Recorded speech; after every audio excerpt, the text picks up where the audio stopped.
Nu, taip išėjo būdų butus. Daviau pardavimui ir gavau radau, brokerius. Vieną, kitą, bet sekėsi nelabai kaip. Į 4 kambarių nei vieno nebuvo per šitą, o į 2 ėjo, bet nenorėjo. Galų gale nusprendžiau su Tomu bandyti. Pavyko parduoti 4 kambarių butą. Ir grinai dėka Tomo, iš tikrųjų buvo padarytas virtualus turas, po butus. Jo, čia gana svarbus toks, iš tikrųjų gražiai viskas atrodė, internete buvo pateikta tikrai gerai ir butas buvo geras.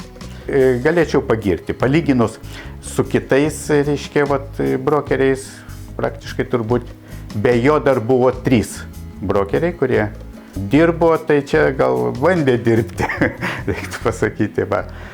Tas kažkaip irgi padarė įspūdį, kai buvo padėkos diena, lapkričio mėnesį.